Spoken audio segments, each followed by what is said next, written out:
ഇനി രാവിലെ എന്തുണ്ടാക്കും എന്നുള്ളൊരു കൺഫ്യൂഷൻ ആർക്കും വേണ്ട. വെറും ഒരു 10 മിനിറ്റ് മതി നമുക്ക് രാവിലെ ഈസി ആയിട്ടൊരു ബ്രേക്ക്ഫാസ്റ്റ് ഉണ്ടാക്കിയെടുക്കാൻ പറ്റും. അപ്പോൾ അതിൻ്റെ റെസിപ്പിയാണ് ഇന്ന് ഞാൻ നിങ്ങളുമായിട്ട് ഷെയർ ചെയ്യാൻ പോകുന്നത്.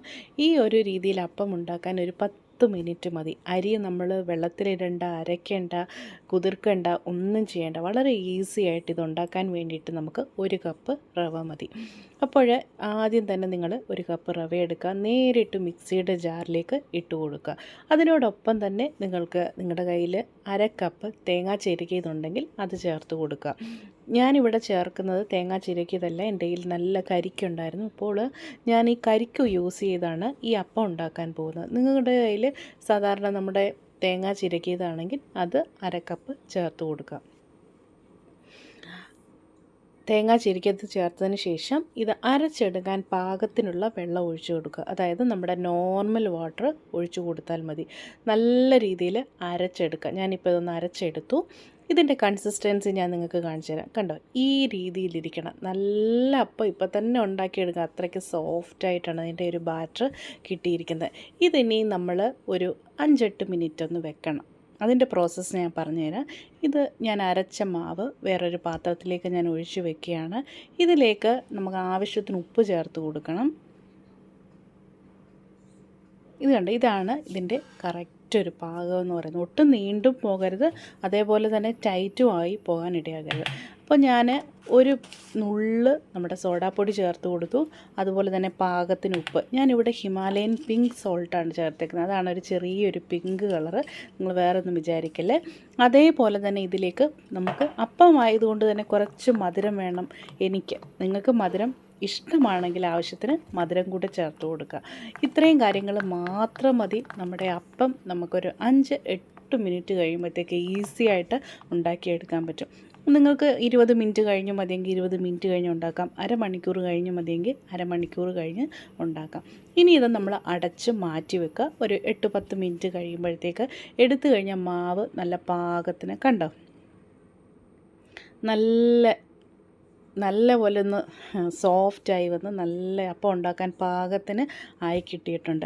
ഈ അപ്പത്തിനൊരു നല്ല രുചിയാണ് കേട്ടോ. നമ്മൾ മറ്റേ അരി കുതിർത്തുണ്ടാക്കുന്ന അപ്പത്തിനെക്കാട്ടിലും ഇരട്ടി രുചിയാണ് ഇതിന്. പക്ഷേ ഈ ഒരു കാര്യമേ ഉള്ളൂ, ഞാൻ ഇത് അപ്പം ഉണ്ടാക്കി കഴിഞ്ഞപ്പോഴേ എനിക്കിഷ്ടമെന്ന് പറഞ്ഞാൽ ചൂടോടെ കഴിക്കാൻ. വേറെ ഒരു കറിയും വേണ്ട, ഇതേപോലെ നമുക്ക് ഉണ്ടാക്കി അന്നേരം ചൂടോടെ കഴിക്കാം. പാനൊന്ന് ചൂടായി കഴിഞ്ഞപ്പോഴത്തേക്ക് ഞാൻ ഒരു തവി മാവ് ഒഴിച്ചു കൊടുത്തു. ഒരപ്പത്തിന് ഒരു തവി മാവെന്ന പാകത്തിന് മതി. അപ്പം ഞാൻ ഇങ്ങനെ ഒഴിച്ചു കൊടുത്തു. ഇനി നമ്മളിത് ചൂടായി വരുമ്പോൾ നിങ്ങൾക്ക് സൈഡിലേക്ക് കുറച്ച് എണ്ണയൊന്ന് തൂകി കൊടുക്കാം. എണ്ണയും കൂടെ ഒഴിച്ച് കഴിയുമ്പോഴത്തേക്കും നമ്മുടെ അപ്പം നല്ല മൊരിഞ്ഞ് കിട്ടും.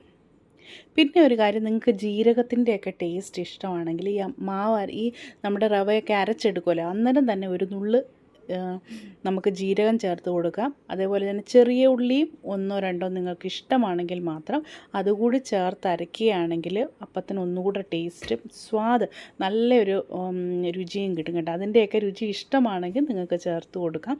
ഞാൻ അതൊന്നും ചേർത്തിട്ടില്ല. നല്ല പ്ലെയിനായിട്ടാണ് ഇവിടെ അപ്പം ഉണ്ടാക്കിയെടുത്തിരിക്കുന്നത്. കണ്ടോ, ഇതിന് അപ്പത്തിൻ്റെ അകത്ത് കുഴികൾ വന്നേക്കുന്നുണ്ട്. ഇതിൻ്റെ അർത്ഥം അപ്പം നല്ല സോഫ്റ്റ് ആണെന്നാണ്. അതായത് അപ്പത്തിൽ എന്തുമാത്രം കുഴിയുടെ എണ്ണം കൂടുതലുണ്ടോ ഇത് അത്രമാത്രം ഫെർമെൻറ്റഡ് ആയിട്ടുണ്ട്, അല്ലെങ്കിൽ അത്ര നല്ല സോഫ്റ്റ് ആയിട്ടുണ്ടെന്നാണ് അതിൻ്റെ അർത്ഥം. ഇനി നമ്മൾ ഇത് അടച്ചു വെച്ചാണ് നിങ്ങൾ ഈ അപ്പം ഉണ്ടാക്കുന്നതെങ്കിൽ ഒട്ടും തിരിച്ചിടേണ്ട ആവശ്യമില്ല. ഞാനിപ്പം ഇങ്ങനെ തുറന്ന് വെച്ചായതുകൊണ്ട് തന്നെ ഒന്നുകൂടെ ഒന്ന് തിരിച്ചിട്ട് 2 സൈഡും മൊരിച്ച് എടുക്കാൻ പോവുകയാണ്. ഇനിയിപ്പം കണ്ടോ, ഇതും മുകൾ ഭാഗത്ത് ഞാൻ അടച്ചു വെക്കാതെ നേരെ ഓപ്പൺ ആയതുകൊണ്ട് തന്നെ ഒന്നുകൂടെ തിരിച്ചിടുക. പിന്നെ കുറച്ച് എണ്ണ അതിൻ്റെ ചുറ്റും ഒന്ന് ഒഴിച്ചു കൊടുക്കുക. ഇത്രയേ ഉള്ളൂ. ബട്ടർ വേണമെങ്കിൽ ബട്ടർ ഒഴിച്ചു കൊടുക്കാം. നിങ്ങളുടെ ഇഷ്ടം ഏത് എണ്ണയ്ക്കാണ് നിങ്ങൾക്ക് നാവിന് രുചി കൂടുതലെന്ന് വെച്ചാൽ ആ ഒരു വെളിച്ചെണ്ണയോ നല്ലെണ്ണയോ അല്ലെങ്കിൽ ബട്ടറോ ഒക്കെ തേച്ച്. കണ്ടോ, നല്ല മൊരിഞ്ഞ് നല്ല കാണുമ്പോൾ തന്നെ അറിയാമല്ലോ, നല്ല സോഫ്റ്റ് അപ്പം റെഡി. ഇനി രാവിലെ നിങ്ങൾ ഇതുണ്ടാക്കി നോക്കൂ. വളരെ ഈസി ആയിട്ട് ഉണ്ടാക്കിയെടുക്കാൻ പറ്റും.